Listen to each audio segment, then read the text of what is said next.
আসসালামু আলাইকুম সবাইকে। আজকে চলে এসেছি আচারের রেসিপি নিয়ে, আমড়ার আচারের রেসিপি নিয়ে। আজকে খুবই সহজভাবে ঘরোয়া মশলা দিয়ে অসাধারণ স্বাদের আমড়ার আচার তৈরি করে দেখাবো, যেটাতে আমি কোনো পাঁচফোড়ন ব্যবহার করিনি বা অন্য কোনো মশলা ব্যবহার করিনি। ঘরে যে মশলা আছে সেটি দিয়ে বানিয়েছি, কারণ আমার এই দেশে কিন্তু এর পাঁচফোড়নটা একদম কমই পাওয়া যায়, বলতে গেলে পাওয়াই যায় না।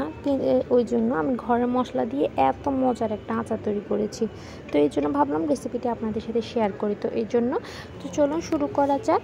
প্রথমে আমি আমড়া, বড় সাইজের আমড়াগুলোকে একটাকে 4 ভাগ করে কেটে নিয়েছি, আর পিসগুলো আপনারা দেখতে পাচ্ছেন। এরপর হলুদ দিয়ে দিব 1/4 টিস্পুন, আর লাল মরিচ দিয়ে দিব 1/4 টিস্পুন, এরপর দিয়ে দিব লবণ 1/4 টিস্পুন। এরপর ভালো করে কিছুক্ষণ মিশিয়ে নিব। মিশানো হয়ে গেলে আমি একটি ফ্রাই প্যানের মধ্যে সরিষার তেল দিয়ে দিয়েছি। সেটা গরম হওয়ার পর আমি যে আমড়াগুলো হলুদ মরিচ দিয়ে মেখে রেখেছিলাম সেগুলো দিয়ে দিব। আর বন্ধুরা, আজকের এই আমড়া রেসিপিটি একবার হলে আপনারা ট্রাই করবেন, এটা যে এত মজা। তো কিছুক্ষণ আমি দেওয়ার পর যখন আমড়াগুলো এক পাশটা হয়ে এসেছে বা এক পাশটা নরম হয়ে গেছে, তখন আমরা অপর পাশ উল্টে দিব যাতে সেটাও নরম হয়ে যায়। আমি কিন্তু আমড়াটা সিদ্ধ করিনি, একদম সরাসরি তেলের মধ্যে দিয়ে ভেজে নরম করে নিয়েছি। আর এভাবে আমড়াটা বানালে 1 বছরের মতো ভালো থাকবে। আমি আরও টিপস সহ বলে দেবো আপনাদেরকে বিস্তারিত, আপনারা ভিডিওটি দেখতে থাকুন। তো কিছুক্ষণ এভাবে উল্টে পাল্টে ভাজার পর যখন এগুলো এরকম নরম হয়ে যাবে, তখন আমরা সবগুলো আমড়ার পিসগুলো একটা বাটিতে নিয়ে নিব। একটা চামচের সাহায্যে বাটিতে নিয়ে নিয়েছি সবগুলো।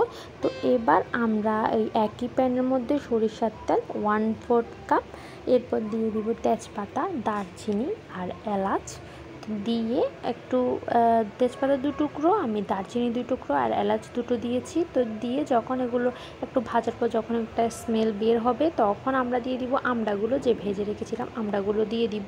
তো দিয়ে আমরা এবার দিয়ে দিব চিনি আপনারা আপনাদের পছন্দ মতো দিতে পারেন, যতটুকু আপনারা খেতে চান। তো চিনিটা আমি 1/2 কাপ দিয়েছি, এর থেকে বেশি দিতে যাব না।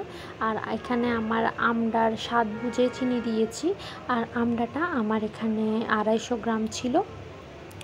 তো চিনিটা যখন গলে আসবে, তখন আমি এখানে লাল মরিচ দিয়ে দিয়েছি 1/2 চামচ, চিলি ফ্লেক্স দিয়ে দিয়েছি 1/2 চামচ, এরপর দিয়ে দিব আসল উপাদান লবণ দিয়ে দিব স্বাদ মতো, এরপর দিয়ে দিব আসল উপাদান ভিনেগার দিলে কিন্তু এটা রোদে দেওয়ার কোনো প্রয়োজন হয় না। ভিনেগার দেওয়ার ফলে কিন্তু অনেক মাস আপনারা নর্মাল ফ্রিজে রেখে বা এমনিতে নর্মাল টেম্পারেচারে রেখে অনেক মাস সংরক্ষণ করতে পারবেন। ভিনেগারটা অবশ্যই ব্যবহার করার চেষ্টা করবেন। তো যখন কিছুক্ষণ মেশানো হয়ে গেলে, তো নামানোর কিছুক্ষণ আগে আমি গরম মশলা 1/2 চামচ, ধনিয়া গুঁড়া 1/2 চামচ দিয়েছি, আর জিরা গুঁড়া দিয়েছি 1/2 চামচ।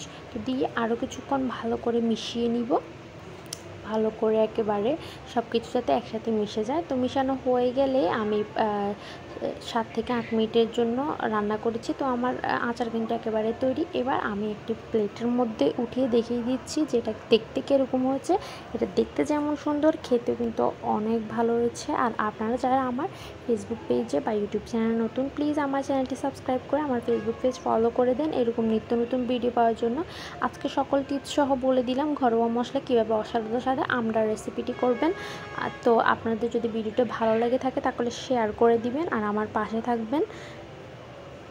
তো আজকে এ পর্যন্ত, আশা করি আপনাদের ভিডিও ভালো লেগেছে। যদি ভালো লেগে থাকে অবশ্যই আমার জন্য দোয়া করবেন আর আমার পাশে থাকবেন। আল্লাহ হাফেজ সবাইকে।